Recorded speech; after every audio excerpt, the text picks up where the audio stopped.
Hello everyone, very welcome to our channel study PYQ and this is Satyam Parmar. स्वागत है आप सभी का आपके अपने यूट्यूब चैनल स्टडी पीवाईक्यू पर। तो यहाँ पे अपन लोग एनसीईआरटी किताबों को डिस्कस कर रहे थे। आज अपन लोग डिस्कस करेंगे क्लास 8th को, जिसका चैप्टर नंबर फर्स्ट है संसाधन। तो जानेंगे संसाधनों के बारे में, किस प्रकार के संसाधन होते हैं और कितने टाइप्स के होते हैं, ये अपन लोग पढ़ेंगे। सबसे पहले आपको यहाँ पे एक शब्दावली दी गई है, पेटेंट। पेटेंट क्या होता है कि किसी विचार या फिर आविष्कार पर ये एकमात्र अधिकार होता है, जिसको यहाँ पे पेटेंट शब्दावली आप लोग याद रखिएगा। चलिए आगे देखें तो संसाधन क्या होते हैं। संसाधन जो मानव के लिए उपयोगी हो तथा स्वयं मानव संसाधन है, यानी कि एक तो मानव के लिए जो भी उपयोग में आ रहा है, जो भी चीज़ आप लोग यूज में ले रहे हो, कोई भी बेस्ट चीज़ है वो आपके यूज में आ रहा है, तो वो आपके लिए क्या हो जाएगा, संसाधन हो जाएगा। और दूसरा, मानव उस चीज़ को उपयोगी बना रहा है, इसलिए जो सबसे महत्वपूर्ण संसाधन होगा वो क्या हो जाएगा, मानव हो जाएगा। समय व प्रौद्योगिकी पदार्थों को संसाधन में बदलते हैं, यानी कि एक तो टाइम और दूसरा प्रौद्योगिकी, ये दोनों क्या करते हैं, जो पदार्थ होते हैं उनको किस में बदलते हैं, संसाधनों में बदलते हैं। यहाँ पर संसाधन के प्रकार देखिए। संसाधन के जो प्रकार होते हैं तो वो कैसे, देखिए, प्राकृतिक संसाधन, मानव निर्मित संसाधन और एक मानव खुद संसाधन। ठीक है, तो चलिए कैसे ये कौन कौन से संसाधन कहाँ कहाँ पे आपको देखने को मिलते हैं। प्राकृतिक संसाधनों की बात करें तो वो आपके वायु, जल, मृदा और खनिज हो जाएंगे। प्राकृतिक इसलिए क्योंकि वायु ना तो आपने बनाई है ना मैंने बनाई है, जल ना तो आपने बनाया ना मैंने बनाया है। ठीक है, ये प्रकृति के द्वारा जो चीज़ें हमें मिली हैं वो प्राकृतिक संसाधन में आ जाएंगे।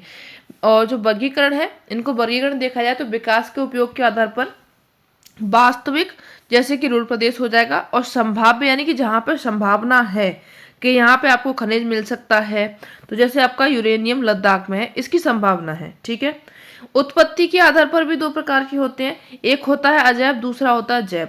अजैव में आप लोग पढ़ते हो निर्जीव चीजें, निर्जीव जो के जैसे कि जो सांस नहीं ले सकती हैं, ठीक है, तो उनमें आप लोग मृदा है, चट्टाने हैं, इनको आप पढ़ते हो।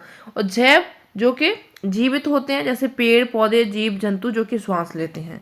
ठीक है, आगे देखिए तो विस्तृत वर्गीकरण इनका देखा जाए तो नवीकरणीय होता है, दूसरा अनवीकरणीय होता है। नवीकरणीय जो कि जैसे आज नष्ट हो रहा है, सुबह फिर से वो रीयूज हो जाए, फिर नष्ट हो रहा है फिर से बन जाए, यानी कि जो बार बार यूज में आ सके, वो आपका नवीकरणीय होता है। जैसे कि सौर ऊर्जा हो गई, पवन ऊर्जा हो जाएगी। अनवीकरणीय एक बार यूज करने के बाद में आप लोग कई लाखों सालों तक उसको यूज ना कर पाए, वो खत्म हो जाता है। ठीक है, तो वो आपका कोयला हो जाएगा, पेट्रोलियम हो जाएगा, एक बार यूज करने के बाद में आप कभी उसको यूज कर नहीं पाओगे। वितरण के आधार पर, वितरण के आधार पर भी दो प्रकार के होते हैं। सर्वव्यापक, जैसे कि आपको सब जगह पे मिल जाए। स्थानिक, जो कि मेन जगह पे होता है, कहीं कहीं पे होता है। ठीक है, सर्वव्यापक आप लोग कहीं भी चले जाइए, आपको हवा की लहरें तो मिल ही जाएंगी। लेकिन तांबा लोहा, ऐसा थोड़ा ना कि आप अपने घर में खुदाई करने लग जाओगे तो वहाँ पर तांबा मिल जाएगा, आपको लोहा मिल जाएगा। लेकिन हाँ, आपके घर में आपको हवा मिल जाएगी। ठीक है, तो ये स्थानिक होते हैं, किसी स्पेसिफिक जगह पे मिलते हैं। और सर्वव्यापक ये कहीं भी मिल जाते हैं। आगे बढ़िए तो दूसरा होता है मानव निर्मित। मानव निर्मित में प्राकृतिक संसाधन जो मानव बुद्धि, पूंजी, कौशल विकास द्वारा उपयोग संसाधन, जैसे कि लौह इस्पात बनता है। यानी कि जो प्राकृतिक संसाधन है उसमें मानव अपनी बुद्धि लगाता है, पूंजी लगाता है और अपना विकास लगाता है, कौशल विकास लगाता है, उसके द्वारा वो संसाधन बनाता है। जैसे आपने कहीं मतलब रॉ मटेरियल लिया, लोहे का ही मान लीजिए इस्पात लिया, और उससे आपने क्या बना दिया, जो जाली जंगले होते हैं या फिर आपकी खिड़की दरवाजे होती हैं, ये बना दिया आपने, तो ये क्या होगा, आपके लिए संसाधन बना, लेकिन मानव के द्वारा निर्मित बना। ठीक है, अब मानव कैसे है, लोक मानव संसाधन, शिक्षा, स्वास्थ्य, कौशल, मानव संसाधन विकास। ये जो मानव है खुद संसाधन है, कैसे करता है, वो अपने रूप में शिक्षा के लिए बन जाता है, जैसे टीचर बन गया, स्वास्थ्य कौशल बन जाता है, तो ये भी इंसानों को संसाधन का काम करता है ना, कि जो स्टडी है वो भी संसाधन होता है। और डॉक्टर की सुविधा, जैसे चिकित्सा की सुविधा होती है, वो भी संसाधनों में ही आता है। तो ये आपके मानव संसाधन हो जाएंगे। ठीक है, अब यहाँ पे आपको मानव संसाधन दिया गया है, इसको आप लोग जान लीजिएगा, ये आपका मानव संसाधन है। ठीक है, इसको पढ़ लीजिएगा। आगे बढ़िए, संसाधन संरक्षण। अब संसाधन संरक्षण कैसे करना है। सतत पोषणीय विकास के सिद्धांत हैं, जो संसाधन संरक्षण के लिए बनाए गए हैं, कौन कौन से कैसे कैसे करने हैं। तो ये देखिए यहाँ पे दिया गया है, सतत पोषण जो विकास है उसमें जीवन के सभी रूपों को आदर व देखभाल करना है, यानी कि जो भी है उन सभी आपके जो संसाधन आते हैं उनका आपको बहुत अति शोषण नहीं करना है, जितना आपको ज़रूरत है उतना ही उसका यूज करना है। मानव जीवन की गुणवत्ता को बढ़ाना है, पृथ्वी की जीवन शक्ति व विविधता का संरक्षण करना है, प्राकृतिक संसाधनों का ह्रास कम करना है। ठीक है, जैसे अब अभी क्या हो रहा है कि जो जल है बाथ टब में है या फिर स्विमिंग पूल में जाते हैं तो वो पूरा पानी जो होता है वो वेस्ट होता है। तो ये जो अति ह्रास हो रहा है उसको हमने बहुत ज़्यादा कम करना है। पर्यावरण के प्रति मानव की नकारात्मक अभिवृत्ति में बदलाव हो रहा है। ठीक है, कैसे हो रहा है कि जैसे कहीं पे आपने देखा पेड़ पौधे लगे हुए हैं, लेकिन जनसंख्या इतनी ज़्यादा हो रही है और लोगों को अलग अलग रहना पसंद आ रहा है, तो वो उन पेड़ों को काट करके वहाँ पर भवन निर्माण कर रहे हैं। तो ये क्या हो रहा है, जो पर्यावरण के प्रति मानव का नकारात्मक अभिवृत्ति है। समुदाय को अपने पर्यावरण की देखभाल करने योग्य बनाना है। ठीक है, ये आपके सतत पोषणीय विकास के सिद्धांत हैं, इनको आप लोग याद रखिएगा। सतत पोषणीय विकास ये क्या होता है, संसाधनों का सावधानी पूर्वक उपयोग ताकि न केवल वर्तमान पीढ़ी अपितु भावी पीढ़ी की आवश्यकताएं भी पूरी होती रहें। ठीक है, यानी कि जो सतत पोषणीय विकास है वो हमें कैसे करके चलना है कि हमें अपना जीवन यापन भी करना है और हमें ये भी सोचना है कि हमारे आगे आने वाली जो पीढ़ी है वो भी अपना ठीक से जीवन यापन कर सके। ठीक है, तो ये आपका सतत पोषणीय विकास हो जाएगा। यहाँ पे आपको सतत पोषणीय विकास की दी गई है, इसको आप लोग पढ़ लीजिएगा। आगे बढ़िए, नेक्स्ट देखिए यहाँ पे दूसरा चैप्टर आ गया आपका मृदा भूमि जल प्राकृतिक वनस्पति और वन्य जीवन संसाधन। भूमि क्या है, पृथ्वी का 30% भाग जो है स्थल है, ये आप लोगों को पता होगा। ठीक है, 70% भाग पर क्या है, जल है। भूमि उपयोग अपन लोग किस किस चीज़ के लिए लेते हैं, कृषि के लिए लेते हैं, वन के लिए, चारागाह, खनन, आधारभूत ढांचा बनाने के लिए, औद्योगिकरण के लिए और शहरीकरण के लिए अपन लोग भूमि का उपयोग करते हैं। ठीक है, यहाँ पे दिया गया कि विश्व की जो 90% जनसंख्या भूमि है वो क्षेत्र के 30% भाग पर ही रहती है। शेष जो 70% भाग है भूमि का, ये तो विरल जनसंख्या या फिर निर्जन है, यानी कि वहाँ पर लोग जो पृथ्वी का 100% यानी कि एक तो 70% भाग पर आपका क्या है, जल है। ठीक है, तो उसको तो छोड़ो, जो 30% आपका स्थल भाग है, 30 को मान लीजिए 100। ठीक है, तो इस 100 में से 30% भाग पर जो जनसंख्या है वो 90% रहती है और बाकी के 70% भाग पर केवल विरल जनसंख्या रहती है। बहुत ही छुटपुट जनसंख्या कहीं कहीं पाई जाती है, नहीं तो वो और जगह जो है वो निर्जन है। जैसे आप लोग अंटार्कटिका वाले रीजन में चला जाइए, आर्कटिक रीजन में चले जाइए, और भी आप लोग नॉर्थ पोल साउथ पोल में जाएंगे तो वहाँ पर आपको निर्जन क्षेत्र मिलेगा। ठीक है, चलिए आगे बढ़िए। भूमि उपयोग का निर्धारण भूमि उपयोग का निर्धारण कैसे किया जाता है, तो ये एक आपका प्राकृतिक कारक, दूसरा आपका मानवीय कारक। प्राकृतिक कारक में स्थलाकृति आप लोग पढ़ते हो, मृदा को पढ़ते हो, जलवायु, खनिज, जल, इसके आधार से भूमि उपयोग का निर्धारण किया जाता है। यानी कि वहाँ के लैंडफॉर्म बढ़िया होना चाहिए, मृदा जो है वो उपजाऊ होनी चाहिए, और जो जलवायु है वहाँ की वो हमारे अनुकूल होनी चाहिए कि हम उसको ग्रहण कर सकें, जल हम पी सकें वहाँ का, और वहाँ पर खनिज संसाधन भी हो सकें। इसके लिए आप लोग प्राकृतिक संसाधन यानी कि भूमि पर रहने का आप लोग निर्धारण करते हो। मानवीय कारक, जैसे वहाँ पे जनसंख्या पहले से रह रही है या नहीं, प्रौद्योगिकी वहाँ पे होती है या नहीं। यानी ऐसा नहीं है कि जहाँ पे कोई आप वीरान बस्ती, अब आप लोगों से बोल दे जाओ शमशान में जाके अपना घर बना लो, आप वहाँ पे रह लो, नहीं रह पाओगे भाई। जहाँ पे जनसंख्या होती है, जहाँ पे पहले से निवास होता है, वहीं पे आप लोग रहना पसंद करोगे, क्योंकि वहाँ पे अपॉर्चुनिटीज होती हैं, आप भी कोई काम करना चाहोगे, या फिर वहाँ पे भी आप लोग देखोगे कि वहाँ पे सब्जी की व्यवस्था है कि नहीं है, या फिर वहाँ पे परिवहन की व्यवस्था है, या फिर वहाँ पे जल की व्यवस्था है, बहुत सारी मार्केट व्यवस्था आप तो चाहिए।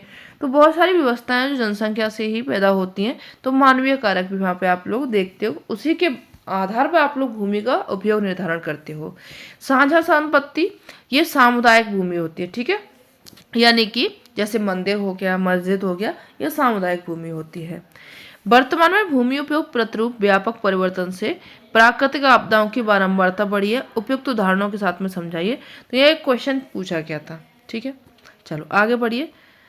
तो यहाँ पे देखिए जो भूमि संसाधन का संरक्षण है इसको देखें तो कैसे अपन लोग संरक्षण कर सकते हैं भूमि संसाधनों का। आप लोग वनारोपण कर सकते हो, यानी कि पौधे लगा सकते हो आप लोग।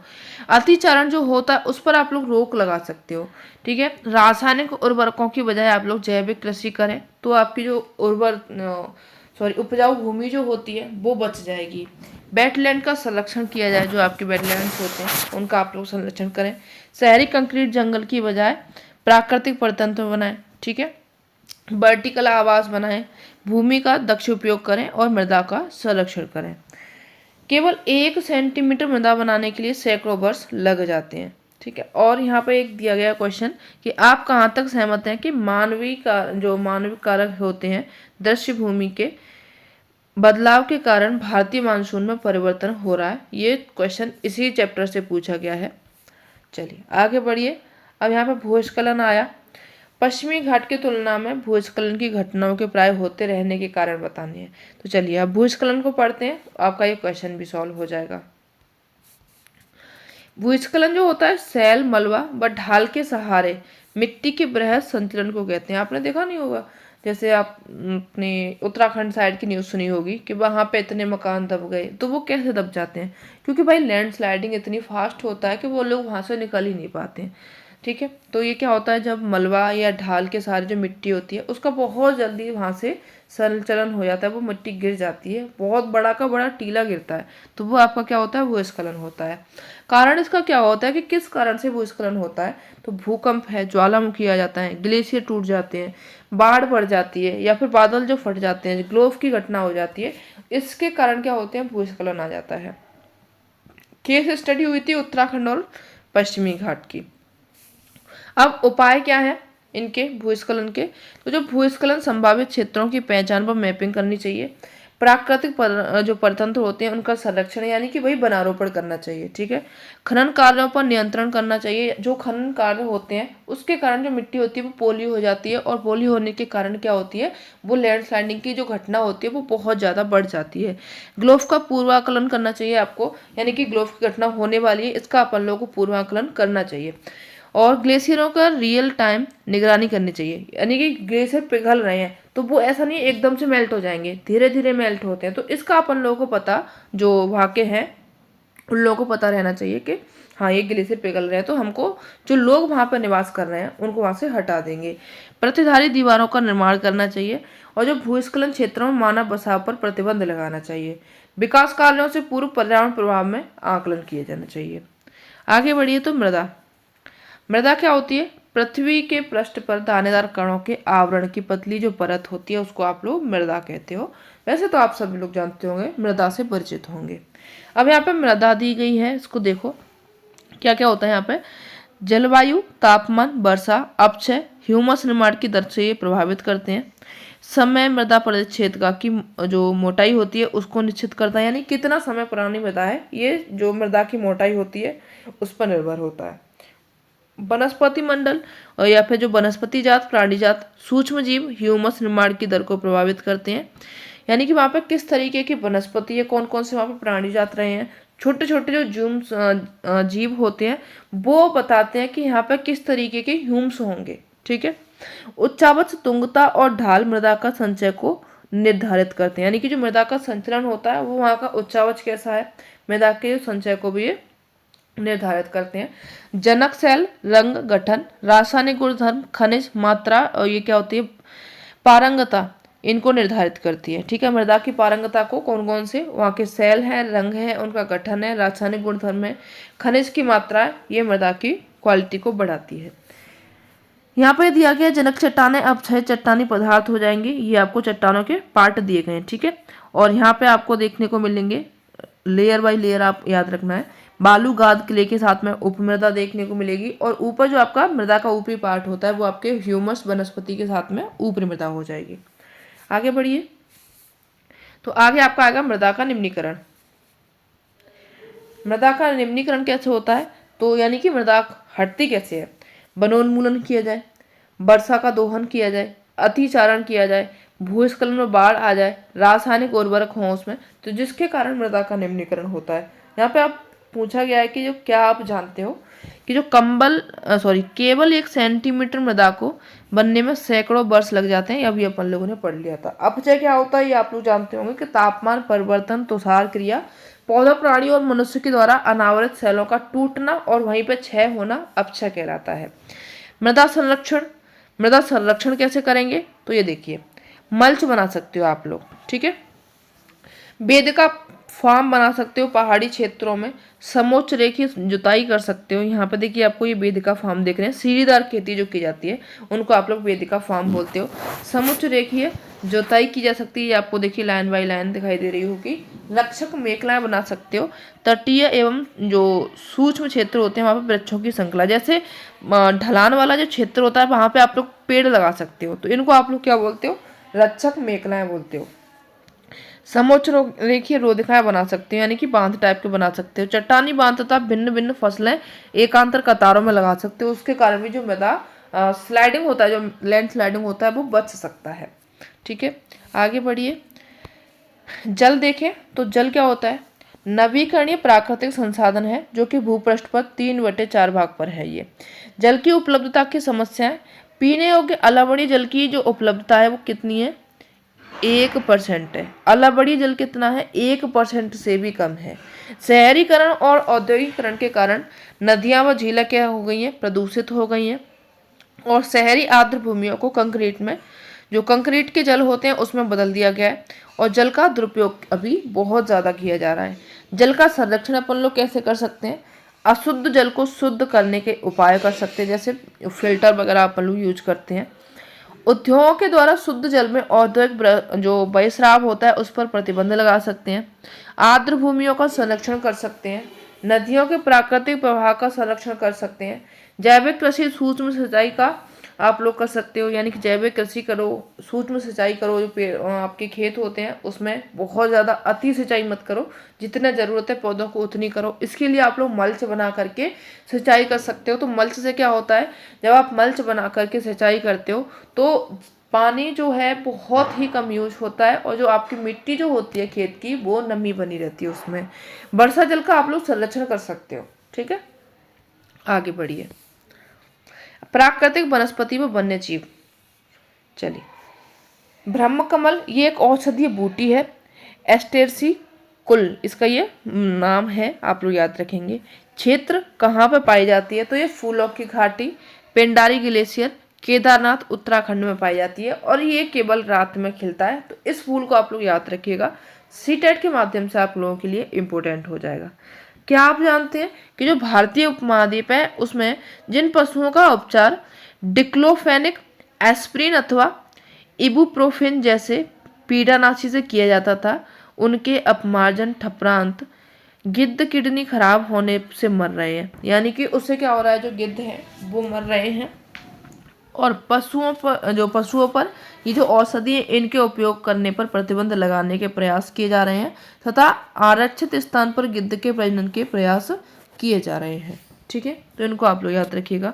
आगे बढ़िए। तो जो भारत है उसमें जो गिद्ध हैं उनकी मृत्यु का प्रमुख कारण पूछा जाता है आप लोगों से, और मेनली आपसे ये सीटेट में पूछा जाता है। तो इसमें आप लोग याद रखेंगे डिक्लोफेनिक, एस्प्रिन या फिर इबुप्रोफेन पीड़कनाशी ये दवाई है जिसके कारण जो गिद्ध हैं उनकी मृत्यु हो रही है।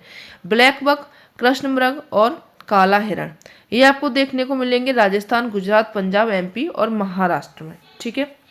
आगे बढ़िए। राष्ट्रीय उद्यान वर्तमान में भविष्य की पीढ़ी के लिए एक या एक से अधिक परतंत्रों की पारिस्थितिकी एकता की रक्षा के लिए नामित किया गया प्राकृतिक क्षेत्र होता है, उसको आप लोग राष्ट्रीय उद्यान कहते हो, ठीक है। तो यहाँ पर राष्ट्रीय उद्यान दिया गया है। और जैव मंडल निचय क्या होता है इसको पढ़ें। तो मानव और पर्यावरण दोनों को जो शामिल कर संरक्षण विकास को बढ़ावा देता है वो आप लोगों का जैव मंडल निचय होता है, ठीक है। इसमें दोनों का भाग होता है, मानव और पर्यावरण दोनों को शामिल किया जाता है। साइट्स क्या होती हैं, साइट्स को पढ़ें तो the convention of international trade in endangered species of wild fauna and flora, ये वॉशिंगटन कन्वेंशन हुआ था कब हुआ था? इस पर हस्ताक्षर हुए थे 3 मार्च 1973 को। प्रभावी हुआ था 1 जुलाई 1975 से। 183 देश थे इसमें जिन्होंने पार्टिसिपेट किया था।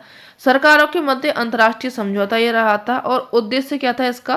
प्राणी और पौधों का संरक्षण करना। ठीक है। मुख्यालय इसका जेनेवा स्विट्जरलैंड में है और साइट्स का मुख्यालय यूएनईपी के द्वारा संचालित किया जाता है।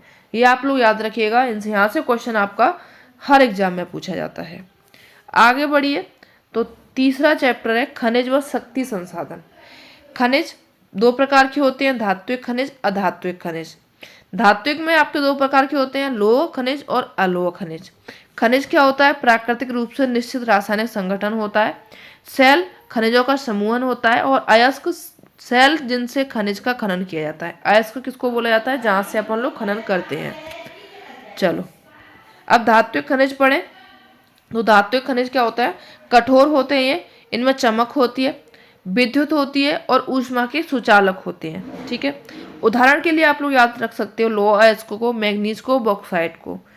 लोहा को देखें तो लोह अयस्क, मैग्नीज, क्रोमाइट इसमें पाए जाते हैं। अलोह में आप लोगों की सोना, चांदी और तांबा हो जाएंगे। ठीक है। अधात्विक खनिज, अधात्विक खनिज में आप लोग याद रखेंगे चूना को, अभ्रक को, जिप्सम को, कोयला को और पेट्रोलियम को।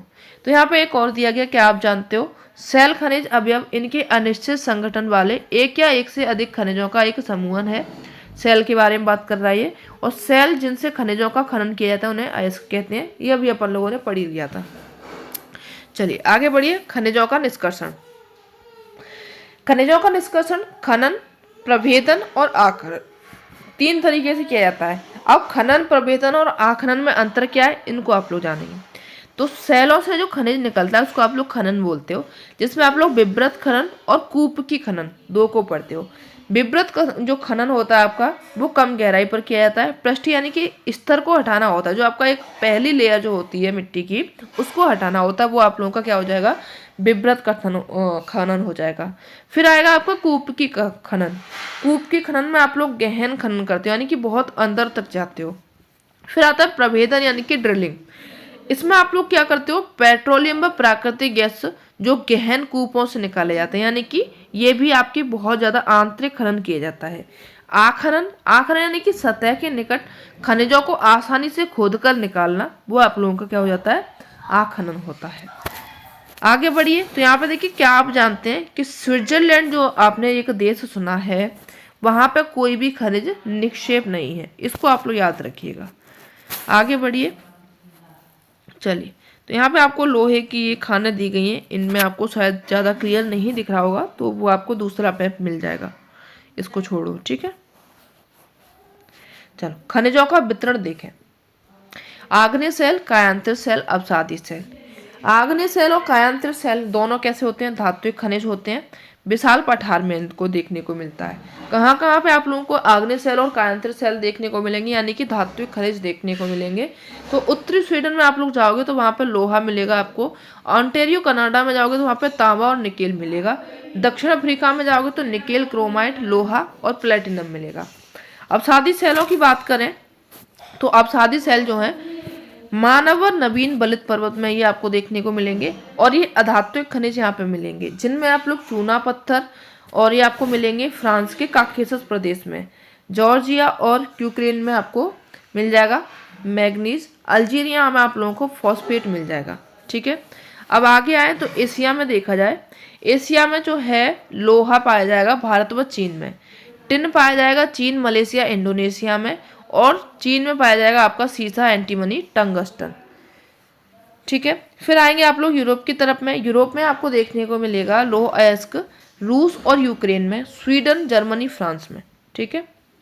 तांबा, सीसा, जस्ता, निकेल ये आपको पूर्वी यूरोप व यूरोपीय देशों में यूरोपीय जो रूस है वहां पर देखने को मिलेगा। उत्तरी अमेरिका में जाएंगे तो उत्तरी अमेरिका में आप लोगों को लोह अयस्क, निकेल, सोना, यूरेनियम, तांबा ये आपको देखने को मिलेगा कनाडियन सील्ड में। ठीक है। और कोयला आपको देखने को मिलेगा अपलेशियन प्रदेश में। पश्चिमी कॉल्डेरा में आप लोग जाओगे तो वहां पे आप लोगों को तांबा, सीसा, जस्ता, सोना और चांदी देखने को मिलेंगे। दक्षिण अमेरिका में जाओगे तो वहां पे आप लोगों को लोह अयस्क ब्राजील सील्ड में देखने को मिलेगा। तांबा चिली और पेरू में देखने को मिलेगा। टिन बोलीविया और ब्राजील में देखने को मिलेगा। खनिज तेल वेनेजुएला, अर्जेंटीना, चिली, पेरू और कोलंबिया में देखने को मिलेगा। ठीक है। और आपका जो लिथियम ट्रायंगल है ये आपका चिली, बोलीविया, अर्जेंटीना में देखने को मिलेगा। फिर आएंगे आप लोग अफ्रीका में। तो यहाँ पे आप लोग पहले इसको देख लीजिए, ये हीरा की एक बात किया गई है। तो क्या आप जानते हैं जो हरा हीरा होता है वो एक दुर्लभ हीरा है। ठीक है, यानी दुर्लभतम हीरा है। विश्व का प्राचीनतम जो शैल है पश्चिमी ऑस्ट्रेलिया में है। 430 करोड़ वर्ष पूर्व बने पृथ्वी के निर्माण के मात्र 30 करोड़ वर्ष पश्चात ये बन गया था। ठीक है, इसको आप लोग याद रखिएगा। अफ्रीका में सोना आपको देखने को मिलेगा, दक्षिण अफ्रीका में, जिम्बाब्वे और जायरे में।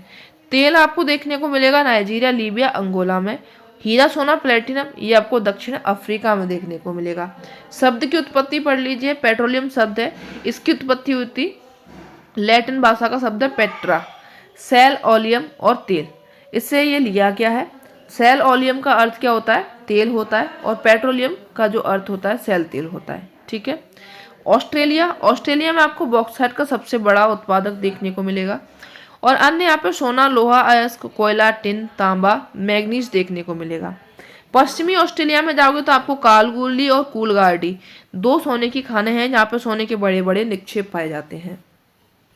अंटार्कटिका में जाओगे तो अंटार्कटिका में आपको लोहा, सोना और चांदी के भंडार देखने को मिलेंगे। ठीक है। अब भारत में देख लें, भारत में कौन कौन से खनिज कहाँ कहाँ पे पाए जाते हैं। तो लोहा की बात करें तो आपको झारखंड, उड़ीसा, छत्तीसगढ़, मध्य प्रदेश, गोवा, महाराष्ट्र और कर्नाटका में देखने को मिलेगा। बॉक्साइट झारखंड, उड़ीसा, छत्तीसगढ़, मध्य प्रदेश, गुजरात, महाराष्ट्र और तमिलनाडु में देखने को मिलेगा। अभ्रक आपको झारखंड, बिहार, आंध्र प्रदेश और राजस्थान में देखने को मिलेगा। भारत क्या है? विश्व में अभ्रक का सबसे बड़ा उत्पादक और निर्यातक देश है, ये आप लोग याद रखिएगा। तांबा आप लोगों को राजस्थान, एमपी, झारखंड, कर्नाटक और आंध्र प्रदेश में देखने को मिलेगा। मैग्नीज आपको महाराष्ट्र, मध्य प्रदेश, छत्तीसगढ़, उड़ीसा, कर्नाटक और आंध्र प्रदेश में देखने को मिलेगा। सोना आपको कोलार, कर्नाटक में देखने को मिलेगा। कोलार वहाँ का क्षेत्र है और वहीं की ये खाने हैं। नमक ये भारत अग्रणी इसमें रहता है और उत्पादक और निर्यातक दोनों में अग्रणी है। ठीक है, आगे बढ़िए। अब यहाँ पे आपको खनिज तेल और प्राकृतिक गैस दिए गए हैं, इनको पढ़ें, जिनके आपको लाभ, हानि और इनके लाभ। ठीक है। खनिज तेल के लाभ क्या है? आसानी से परिवहनीय है, टैंकर में ले जाया जा सकता है, पेट्रोल रसायन उद्योग के आधार पर ये चलता है। हानि क्या होती है?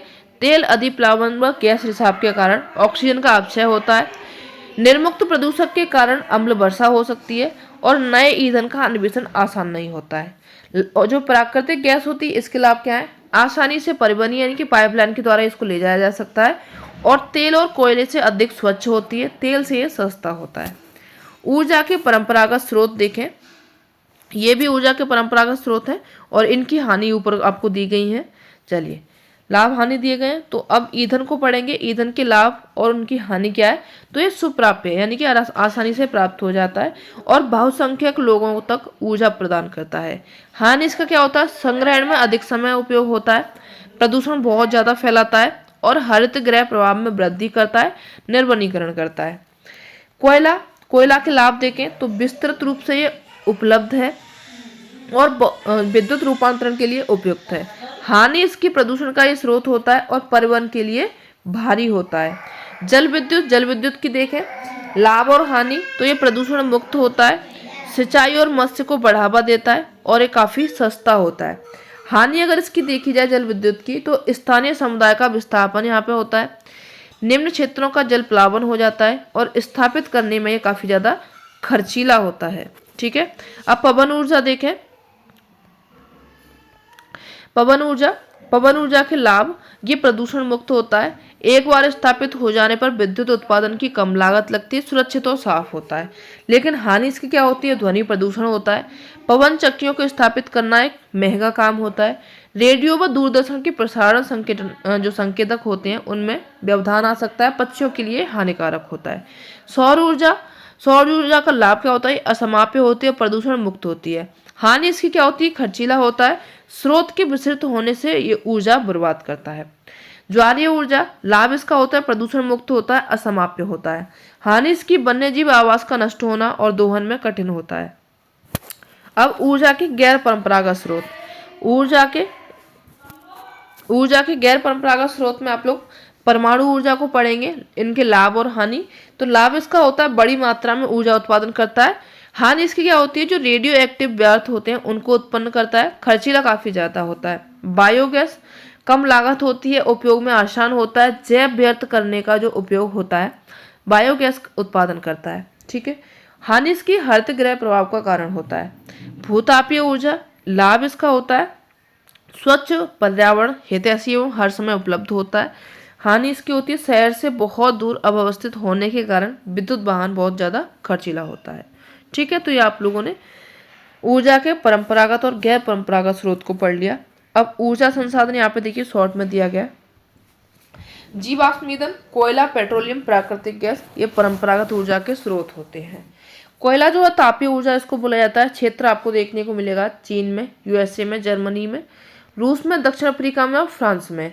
भारत में आप लोगों को रानीगंज, पश्चिम बंगाल में, झरिया, धनबाद, बोकारो और झारखंड में कोयला देखने को मिल जाएगा। पेट्रोलियम जिसको आप लोग काला सोना कहते हो, ये कहाँ कहाँ पे आपको मिल जाएगा, तो ईरान, इराक, सऊदी अरब, कतर, यूएसए, रूस, वेनेजुएला और अल्जीरिया में आप लोगों को पेट्रोलियम देखने को मिल जाएगा। भारत में आप लोग जाओगे तो भारत में आपका एक डिगबोई क्षेत्र काफी ज्यादा फेमस है। सबसे पहले पेट्रोलियम यहीं पे पाया गया था, तो असम में है। बॉम्बे हाई मुंबई में है। कृष्णा गोदावरी डेल्टा में आपको पेट्रोलियम देखने को मिल जाएगा। क्या आप जानते हैं कि संपीड़ित प्राकृतिक गैस यानी कि सीएनजी होती है, एक प्रचलित पर्यावरण हितैषी ऑटोमोबाइल ईंधन है, क्योंकि ये पेट्रोलियम और डीजल की तुलना में बहुत कम प्रदूषण करती है और काफी सस्ती भी होती है इनसे। आगे बढ़े तो प्राकृतिक गैस रूस, नॉर्वे, यूके और नीदरलैंड में देखने को मिलती है। भारत में आप जैसलमेर, केजी बेसिन, त्रिपुरा और बॉम्बे हाई में आपको देखने को मिल जाएगी। विश्व का पहला जल विद्युत उत्पन्न करने वाला देश जो था वो नॉर्वे था, आप लोग याद रखिएगा।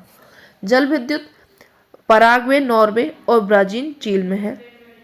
पवन ऊर्जा Netherlands, Germany, Denmark, US, UK, Spain में आपको पवन ऊर्जा देखने को मिल जाएगी। परमाणु ऊर्जा यूएसए, यूरोप, रूस, चीन और भारत में। यूरेनियम की जो स्थान है वो आपको भारत में राजस्थान और झारखंड में देखने को मिलेंगे। थोरियम के स्थान आपको केरल, मोनाजाइट और बालू आपको देखने को मिल जाएगी। भूतापीय ऊर्जा पृथ्वी की आंतरिक ऊष्मा से प्राप्त ऊर्जा होती है, उसको आप लोग भूतापीय ऊर्जा कहते हो, जिसमें यूएसए अग्रणी राष्ट्र है और उसके बाद में आपका न्यूजीलैंड, आइसलैंड, फिलीपींस, मध्य अमेरिका हो जाएगा। भारत की बात करें तो भारत में मणिकरण ये आपका हिमाचल में है, पुगा घाटी लद्दाख में है। ज्वारीय ऊर्जा रूस, फ्रांस, कच्छ की खाड़ी और भारत में कहाँ पे होती है, कच्छ की खाड़ी में होती है। बायोगैस मृत पौधे व जंतु अवशेष होते हैं और गोबर, इनके द्वारा आपकी गैस बनाई जाती है, जिनको आप लोग बायोगैस बोलते हो। जैविक अपशिष्टों को बैक्टीरिया के द्वारा अपघटित कर मीथेन व CO2 में बदलना बायोगैस होता है। ठीक है। चैप्टर नंबर 4 है आप लोगों का कृषि। अब कृषि के बारे में अपन लोग जानेंगे। कृषि एक प्राथमिक क्रिया होती है और अनुकूल स्थलाकृति मृदा, जलवायु कृषि हेतु आवश्यक तत्व होते हैं। यानी कृषि अपन लोग कहाँ पे करते हैं, जहाँ पे स्थलाकृति अनुकूल हो, यानी कि मैदानी क्षेत्र हो, और मृदा वहाँ पे अनुकूलतम हो, मृदा जो हो उपजाऊ हो, और जलवायु वहाँ की अच्छी हो, तो वो कृषि के लिए क्या हो जाते हैं, आवश्यक तत्व होते हैं। आगे बढ़ेंगे तो कल्चर क्या होते हैं। कल्चर यानी कि आगे अपन लोग एग्री, शहरी, कृषि, बीटी इनको पढ़ेंगे, तो ये आपसे पूछे जाते हैं। एग्रीकल्चर यानी कृषि व पशुपालन होता है।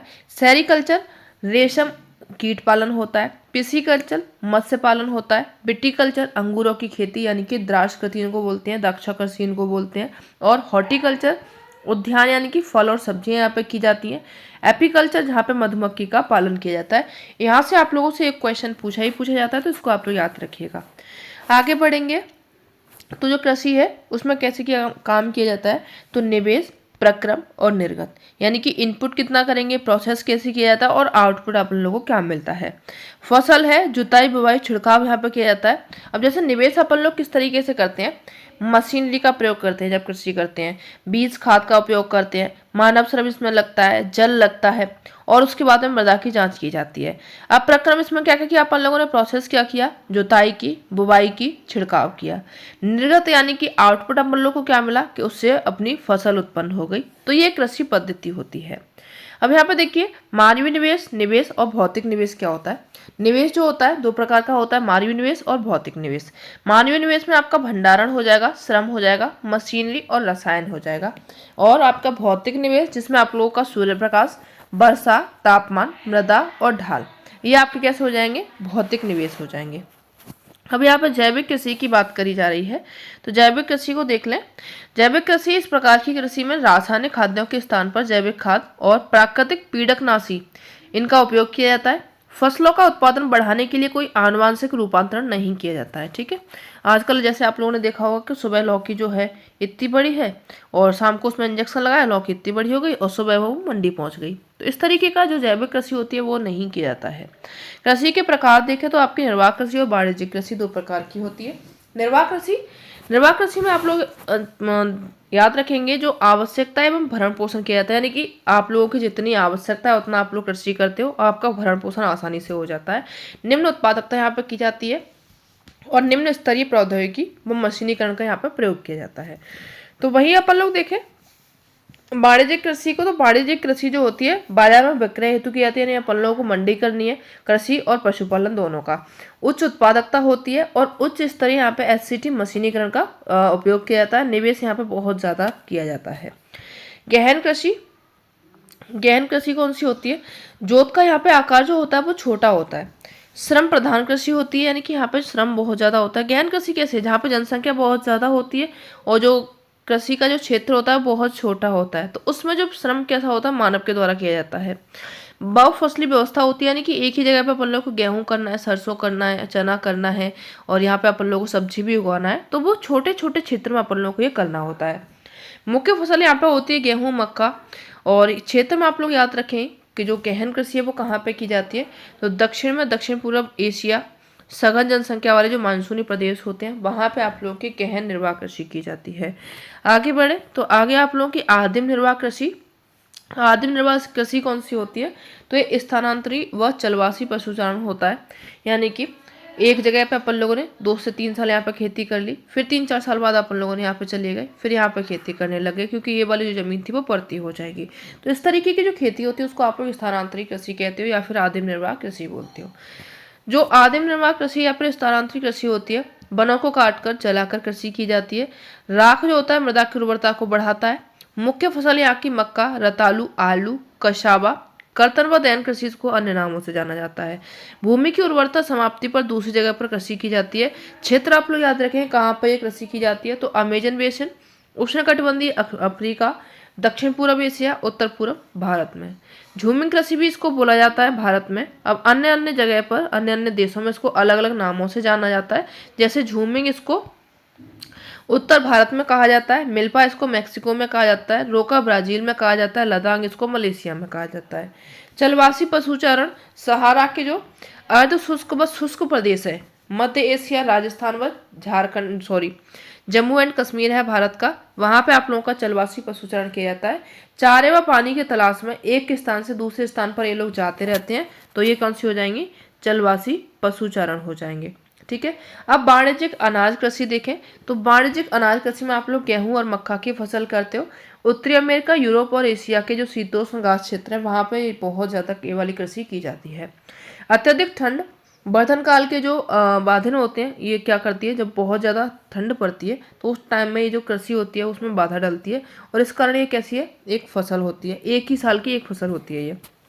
मिश्रित कृषि देखें, तो जो मिश्रित कृषि होती है खाद्यान्न फसल किया जाए और उसी के साथ में पशुपालन किया जाए, यानी कि चारा की फसल की जाए, तो वो आप लोगों की मिश्रित कृषि होती है। क्षेत्र आपके यूरोप, पूर्वी जो यूएसए है, अर्जेंटीना, दक्षिण पूर्व ऑस्ट्रेलिया, न्यूजीलैंड और दक्षिण अफ्रीका, यहाँ पर ये कृषि की जाती है। रोपण कृषि में आप लोग चाय, कहवा, काजू, रबड़, केला और कपास की एकल फसल की जाती है। क्षेत्र याद रखेंगे उष्णकटिबंधीय प्रदेश और मलेशिया में रबड़ किया जाता है, ब्राजील में कहवा, भारत और श्रीलंका में चाय का उत्पादन किया जाता है जो कि रोपण कृषि के अंतर्गत आता है। गहन यहाँ पे श्रम लगता है, श्रम यहाँ पे गहन लगता है। तकनीकी और पूंजी यहाँ पे व्यवस्था लगी जाती है, तकनीकी खेती की जाती है। ये खाद्य प्रसंस्करण उद्योग खेतों के पास में होता है और गहन परिवहन जाल होता है इसका। ठीक है, अब मुख्य फसलें यहाँ की है ये मुख्य फसलें कौन कौन सी जो अपन लोग यूज करते हैं पर डे में, तो चावल जो है मुख्य फसल अपनी मानी जाती है, जिसमें आप लोग उष्ण व उपोष्ण कटिबंधीय फसल इसको कहा जाता है। जो चावल होता है इसके लिए किस तरीके के तापमान चाहिए होता है, तो तापमान यहाँ पे उच्च चाहिए होता है, अधिक आर्द्रता चाहिए होती है, वर्षा चाहिए इसके लिए ज़्यादा, और जलोढ़ मृदा चाहिए होती है जो कि चीका युक्त, जिसमें जल धारण करने की क्षमता हो। क्षेत्र आप लोगों को चीन जो है पहले स्थान पर, उसके बाद में भारत, जापान, श्रीलंका और मिस्र आ जाएगा। भारत में जो पश्चिम बंगाल, असम में उपयुक्त दशाओं के कारण साल में 2 से 3 फसलें हो जाती हैं चावल की। गेहूं है, ठीक है, गेहूं जो मध्यम तापमान व वर्षा में ये उत्पन्न होता है, शीत ऋतु में रबी की फसल होता है। शस्य कर्तन कटाई के दौरान उच्च तापमान मृदा दोमट मिट्टी में ये पैदा होता है, और क्षेत्र यूएसए, कनाडा, अर्जेंटीना, रूस, यूक्रेन, ऑस्ट्रेलिया और भारत में आप लोगों की गेहूं की खेती की जाती है। आगे बढ़ेंगे तो मिलेट, मोटा अनाज जो होता है इसको देखें तो कम उपजाऊ व बलुई मिट्टी होती है, ठीक है। जो मिलेट्स होता है या फिर मोटा अनाज होता है कम उपजाऊ होता है और बलुई मिट्टी में ये पैदा होता है।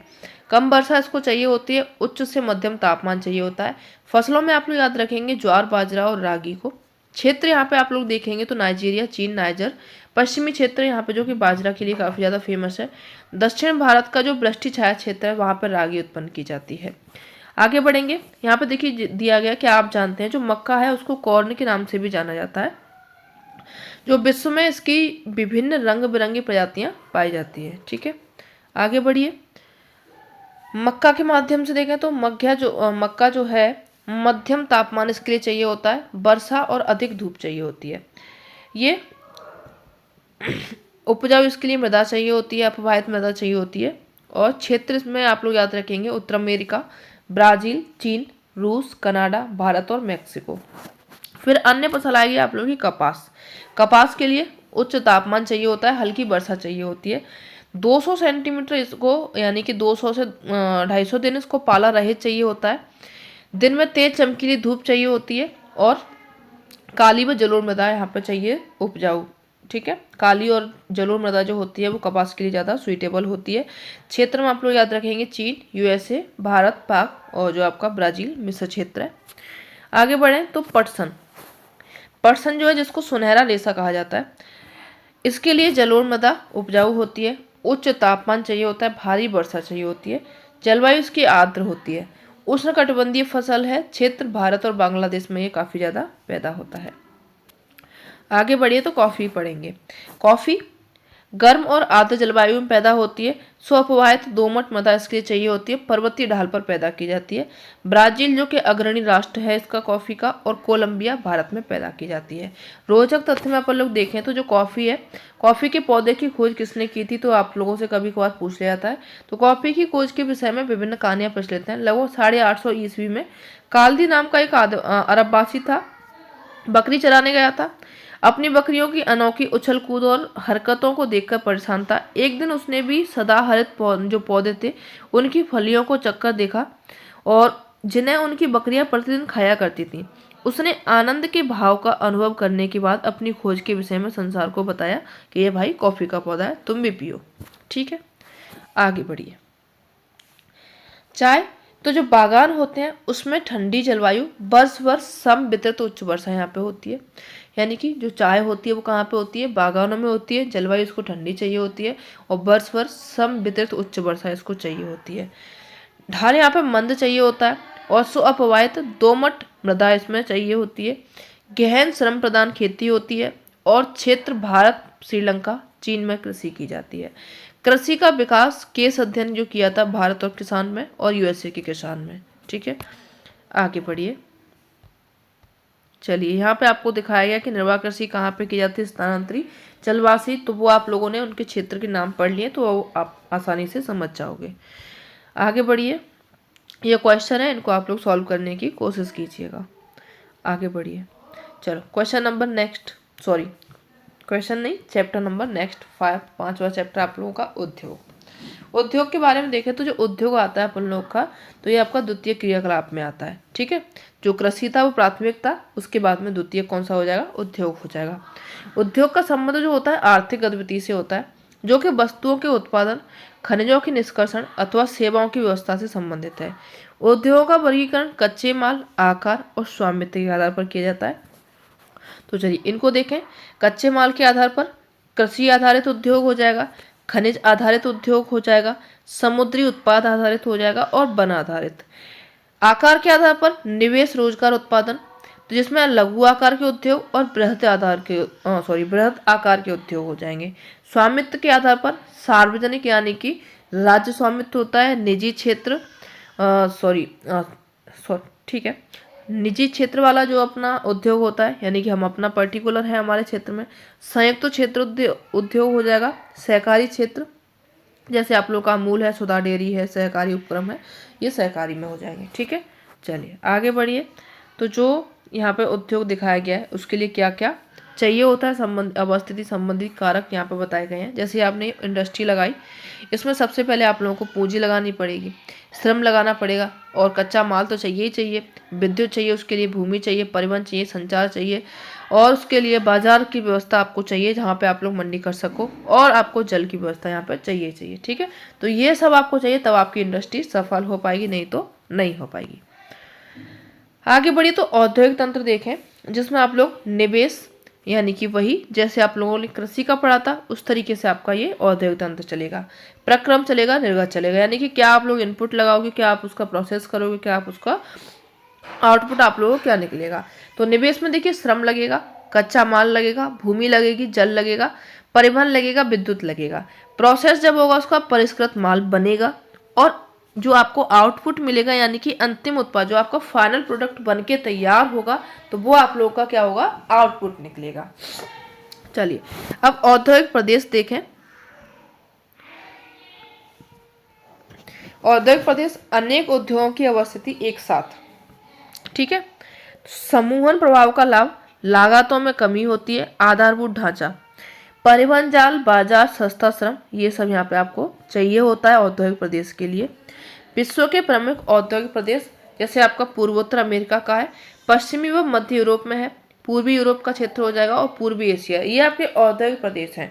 प्रमुख औद्योगिक प्रदेश शीतोष्ण कटिबंधीय क्षेत्र, समुद्री पत्तनों के समीप में, प्राकृतिक संसाधनों के निकट, परंतु बढ़ती विज्ञान प्रौद्योगिकी, परिवहन क्रांति, वैश्वीकरण आदि के कारण वर्तमान में जो उद्योग है इन प्रदेश का बंदरगाहों की ओर स्थानांतरण हो रहा है। यानी कि अपन लोग कहाँ पे देखते हैं, जहाँ पे ज़्यादा से ज़्यादा सुविधाएं आप लोगों को जो रॉ मटेरियल की होती हैं वो पास में मिल सके और साथ में आपको परिवहन व्यवस्था मिल सके, मार्केट सिस्टम मिल सके, वहाँ पे आप लोग उद्योग लगाना पसंद करते हो। ठीक है, आगे बढ़िए। अब भारत के प्रमुख औद्योगिक प्रदेश देखें तो कौन कौन से भारत के प्रमुख औद्योगिक प्रदेश हैं। तो मुंबई में जो पुणे समूह है, बेंगलोर तमिलनाडु प्रदेश, हुगली प्रदेश छोटा नागपुर औद्योगिक प्रदेश हो जाएगा, विशाखापट्टनम गुट्टूर औद्योगिक प्रदेश, गुरुग्राम दिल्ली मेरठ, ये सब आपके क्या हो जाएंगे, औद्योगिक प्रदेश है। सनराइज उद्योग क्या बोलते हैं, इस सनराइज उद्योग आप लोगों को यूजीसी नेट में भी पूछा गया, सीटेट में भी पूछा गया है, यानी कि अभी ट्रेंड में ये वाला क्वेश्चन चल रहा है, तो इसको आप लोग याद रखिएगा। जो सनराइज उद्योग होते हैं यानी कि उभरते हुए उद्योग, इनका नेट में शायद आप लोगों से एग्जाम्पल पूछा गया था। ठीक है, तो जो सनराइज उद्योग होते हैं जैसे आपका ऑटोमोबाइल हो जाएगा। ठीक है, तो यानी सूचना प्रौद्योगिकी, स्वास्थ्य लाभ, पर्यटन, ज्ञान से संबंधित जो उद्योग होते हैं वो सनराइज उद्योग है। मिसाइल आइसोसाइनाइड गैस, ये एक विपदा हुई थी, त्रासदी आई थी भोपाल में, जो कि 3 दिसंबर 1984 को आई थी। तो ये आप लोग याद रखिएगा, ये एक छोटा सा उसमें पॉइंट बना के दिया गया था, तो यहाँ पे ये लिख दिया है। आगे बढ़िए, चलिए आगे बढ़े। अब प्रमुख उद्योग जो है उनके वितरण देख लीजिए। तो लोहा इस्पात उद्योग, इसका वितरण जर्मनी, यूएसए, चीन, जापान, रूस और भारत में है।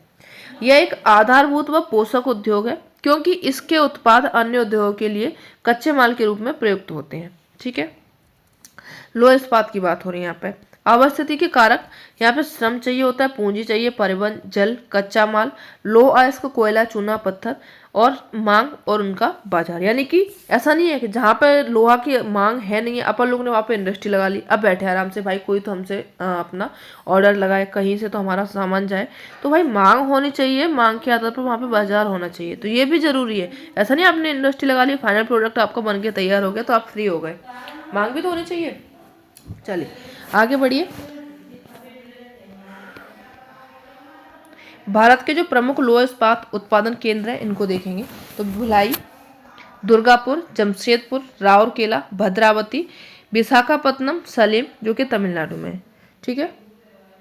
केस स्टडी हुआ था जमशेदपुर में, जहाँ पे Tata iron steel company limited इसको स्वामित्व क्षेत्र में ये बनाया, निजी क्षेत्र स्वतंत्रता पूर्व बाद में ये सरकार के स्वामित्व में हुआ था और शुरुआत इसकी हुई थी 1907 में। जमशेदपुर की बात कर रही है ये Tata iron and steel company. ठीक है, ये आप लोग याद रखें कहाँ पे, जमशेदपुर में है। आगे बढ़िए, तो यहाँ पे देखिए कभी कभार ये नदी पूछ ली जाती है, तो कौन सी नदी यहाँ पे स्वर्ण रेखा है, खरकई नदी है। जमशेदपुर ये आपका हमाईपत्तन हो जाएगा। टाटा इस्पात कार्य यहाँ पे हो रहा है, टाटा रेलवे स्टेशन हो जाएगा, ये सब यहाँ पे टाटा के नाम से है। चलिए आगे बढ़िए, अवस्थिति यहाँ पर क्या क्या है, लोहा अयस्क है, कोयला है, मैग्नीज है, इनके निक्षेप यहाँ पे पाए जाते हैं। झरिया की जो खाने हैं वहाँ से यहाँ पे कोयला आता है। उड़ीसा और छत्तीसगढ़ यहाँ पे लोहा अयस्क, चूना पत्थर, डोलोमाइट, मैग्नीज आता है। बंगाल से जो नागपुर रेल मार्ग यहाँ पे चलता है। बड़ा बड़ा बाजार जो होता है वो कोलकाता में चलता है। निवेश सरकार के प्रोत्साहन के द्वारा यहाँ पे निवेश लगाया गया था। श्रम जो आसपास के क्षेत्र होते हैं वहाँ से लोग आते हैं, वो यहाँ पे श्रम करते हैं। अन्य उद्योग यहाँ पे रसायन के हैं, जो इंजन के पुर्जे बनते हैं, कृषि उपकरण बनते हैं, मशीन बनते हैं, टिन की चादरें बनती हैं, ये यहाँ पे अन्य उद्योग किए जाते हैं जमशेदपुर में। आगे बढ़िए, पिट्सबर्ग। चलिए पिट्सबर्ग को जाने,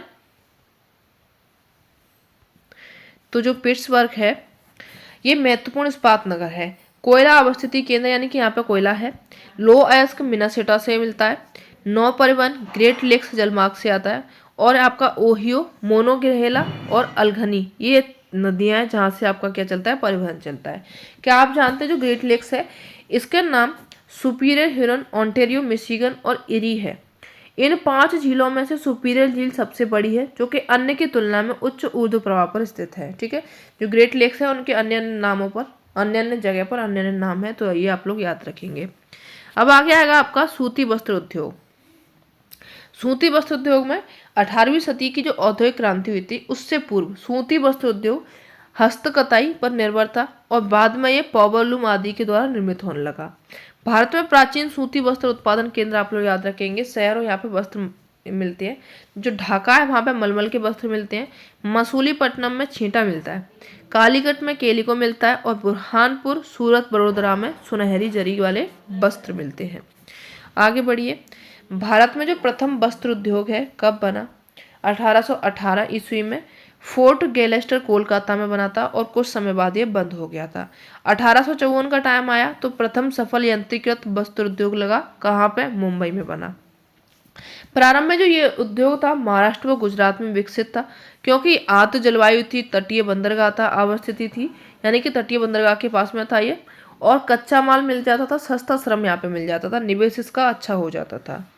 वर्तमान में विकास कैसे हो रहा है, तो ये देखिए वर्तमान में विकास, उद्योग अवस्थिति में बदलाव हो रहा है, आर्द्रता जो हो रही है कृत्रिम हो रही है, कच्ची कपास की शुद्ध होती है, वस्त्र उत्पादन प्रक्रिया में वजन कम नहीं होता है, यानी जब आप लोग वस्त्र बनाते हैं जितना वजन आपका कपास का होता है उतना ही वजन इसका हो जाता है कपड़े का।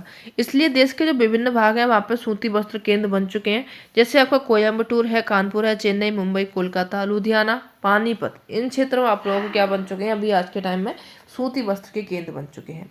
केस स्टडी हुई थी, केस स्टडी को देखें तो जो अहमदाबाद में, अहमदाबाद का यहाँ पे साबरमती नदी है इसके किनारे पर है, भारत का मैनचेस्टर इसको कहा जाता है। जो पहली सूती वस्त्र मिल थी वो 1859 में यहीं पे बनाई गई थी। अनुकूल अवस्थिति इसकी क्या थी कि यहाँ पे कपास उत्पादन केंद्र जो था वो नजदीक था, आदर्श यहाँ की जलवायु थी, सस्ता व कुशल श्रम मिल जाता था, ease of India doing business सुविधा थी यहाँ पे, और पूंजी व निवेश परिवहन जाल था, बंदरगाह यहाँ पे पास में था, तो कई सारी अनुकूलतम स्थितियाँ थी जिसके कारण जो अहमदाबाद है वहाँ पे सूती वस्त्र मिल लगाई गई थी। नोट करके एक दिया गया कि जो हाल ही में यहाँ पे उत्पन्न समस्या, पुराने वस्त्र उद्योग जो है वो बंद हो चुके हैं, नवाचार का अभाव हो रहा है और देश के अन्य भागों में वस्त्र केंद्र निर्मित हो रहे हैं, यानी कि जो अहमदाबाद, जो पहले वाला अहमदाबाद था वो अब यहाँ पे देखने को नहीं मिल रहा है। अब आगे बढ़े, ओसाका। ओसाका जो है, जैसे अपना अहमदाबाद को भारत का मैनचेस्टर कहा जाता है, वैसे ही ओसाका को जापान का मैनचेस्टर कहा जाता है। यहाँ की जो जलवायु है वो आर्द्र है और नदी कौन सी है, योडो नदी है यहाँ पे। बंदरगाह की अवस्थिति है, आयातित कच्चे माल पर ही निर्भर है, यानी कि यहाँ पे कच्चा माल इसके पास में नहीं है, आयात करता है दूसरे देशों से।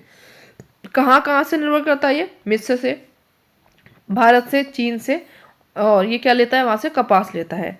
उच्च गुणवत्ता व कम मूल्य के कारण वैश्विक बाजार में इसकी मांग बहुत ज़्यादा है। ठीक है, काफ़ी अच्छा कपड़ा बनाने लग गया है। सूचना प्रौद्योगिकी को देखें तो यह जो है उद्योग सूचना संग्रहण, प्रक्रम व वितरण को व्यवहार में लाते हैं। वैश्वीकरण व उदारीकरण के कारण विकास में करता है ये। अवस्थिति इसकी देखी जाए तो एज ऑफ डूइंग बिजनेस में एज ऑफ डूइंग बिजनेस के मानक होते हैं। संसाधन की उपलब्धता होती है, लागत व बुनियादी ढांचे यहाँ पे हैं। आईटी सेक्टर के प्रमुख केंद्र सिलिकॉन घाटी, कैलिफोर्निया में और बेंगलुरु में है। ठीक है, केस स्टडी हुई थी तो जो आपका बेंगलुरु है दक्कन के पठार में है, जिसको आप लोग सिलिकॉन पठार बोलते हो। वर्ष भर मृदु जलवायु यहाँ पर रहती है, धूल मुक्त रहता है, यानी कि धूल वगैरह यहाँ पर नहीं रहती है। आधारभूत ढांचा इंटरनेट यहाँ पर काफ़ी ज़्यादा अच्छा चलता है, कम खर्चीला है। सूचना प्रौद्योगिकी नीति सर्वप्रथम 1952 में कर्नाटक सरकार के द्वारा घोषित की गई थी। बेंगलुरु में सर्वाधिक जो आईटी महाविद्यालय हैं, शिक्षा संस्थान, आईटी सेक्टर में कुशल मानव श्रम देखने को मिलता है। ठीक है, आगे बढ़िए, इसको आप लोग पढ़ लीजिएगा। ठीक है, नेक्स्ट आया आपका, अच्छा ये तो हो गया आपका, यानी कि ये आपकी क्लास 8 की बुक हो चुकी है कंप्लीट। अब आप लोग पढ़ेंगे क्लास 9 को नेक्स्ट चैप्टर में। ठीक है, मिलते हैं नेक्स्ट सेशन में, तब तक के लिए धन्यवाद। अगर सेशन अच्छा लगा हो तो अपने फ्रेंड्स को शेयर ज़रूर कीजिएगा। Thank you.